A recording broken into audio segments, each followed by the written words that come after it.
coming out against a veteran team and basically just kind of like growing up right before our eyes. I couldn't have been more proud of everything that happened tonight. We had our bumps and bruises, but for the most part, the reads that they made, the defense that we played, the big-time plays in the beginning of the game, the middle of the game, and at the end of the game to be a young team, especially after Lester got hurt and couldn't come back. The troops rallied and pulled a huge win out. Coach, this is becoming a theme with Alo. It seems like every time he comes into the game, he kind of settles you guys down. He was really big for you down the stretch. Kind of talk about his play and made several plays there in a row to help kind of win this game. Yeah, Alo is, out of everybody, he knows my system. He understands me. He understands the flow. He's won a lot of ball games in his career. He's won 6 state championships in 7 years. So he understands the game. He's a winner. He's already a tough guy. And he knows that we have a very young team. So when he comes in the game, he knows he has to affect the game right away. And whether that's fair to him or not, we need him to be on every single game with what he brings, and he brings the toughness every game. And I was proud of him. I was proud of him today. Alo said rebounding was the reason why you guys won the game today. How much of it was that? How much of it was the hostile environment for you guys and whatever else? Yeah, the fans were amazing. Obviously, we did get 38 rebounds. We tied 38 and 38. We gave up 16 offensive, but I think what he was meaning was the crucial rebounds at the time that we needed them. We just didn't make the free throws when we needed them, but he was talking about just battling, man. They really fought today. Every kid that was out on that floor fought their hearts out and pulled out a big win. When you look at how Precious played today versus earlier in the season, are you more impressed by today's performance? Like, what did you make of him today versus? Well, this is who he is. I think early on he wanted to score more, and he was kind of ignoring all the dirty work. And I had a long talk with him yesterday because I know who he can be, and I know where he wants to go. And where he wants to go, he has to do the things like he did today.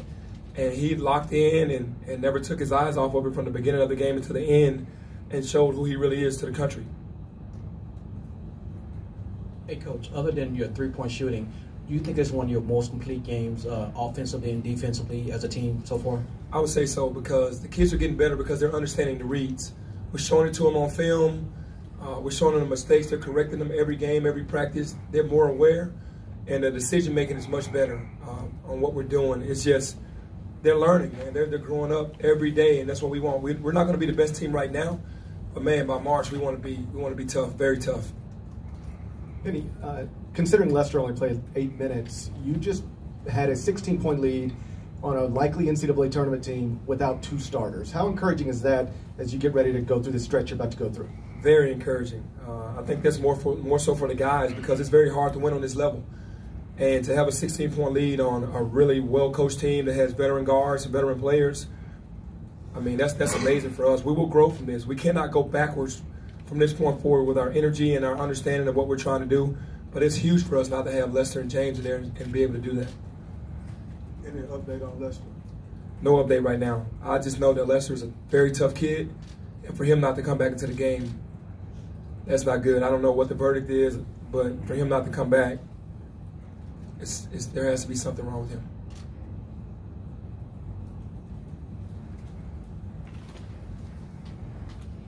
Alo said yesterday maybe the chemistry of the team hadn't come together as quickly as maybe some of the guys expected. A game like this, what you saw there, you said they were growing up in front of our eyes out there. Like, did you feel like a connectivity that you hadn't seen before with just the group? Yeah, for sure, because the energy in the building was different for those kids. That energy was different for Ole Miss because of the fans and the rivalry, and they felt that. And them being more together today was definitely noticeable, because they just wanted to win the game. They didn't care who shot the ball. They didn't care who did anything offensively. They just tried to play their hearts out defensively and get the win. And today was the biggest game, because I think they felt that energy. Any other questions for Coach? That coach was in here earlier talking about how important he thought it was to keep this series going. Do you feel the same way, that as long as you're the coach, you'll try to keep these series? Absolutely, absolutely. I think it's so important because of just the competition of it. Ole Miss, Arkansas, Tennessee. Those games are big, and even we played Vandy back in the day. We need to renew a lot of these rivalries and keep them going because it's siblings that half went to Ole Miss, half went to Memphis. It's just how it is. So I think that's just great for the culture and for everything that has to do with that. Tyler Harris came up with a couple of really big three-point shots. I think his second one extended the lead to 14, something like that. So you know, how valuable is it when you're struggling from three to have a guy who can just knock it down like that? Yeah, Tyler Harris was born for these moments. He's a guy that's made big shots his entire life. And I know there's one guy on that team that I know when we need a big shot and you call his number that he's capable of making it. And every time I put him out there, I know he's going to make something happen. You know, he's not perfect, no, but he can make big shots, take big shots, and make big shots. And those two big threes back-to-back were incredible. The Tyree three-point attempt, you told your guys to foul before way earlier. How nerve-wracking was that for you? What did you It was see nerve-wracking because where Alo went out of bounds was where he was supposed to foul. He ran past him and then tried to foul late. Oh, man. It's like when he went out of bounds, I couldn't believe it because he didn't foul. But, yeah, we called a timeout for that reason. But that's part of maturing and understanding. I'm sure that won't happen again. But I was nervous when he went past him. Thank you. Thank you.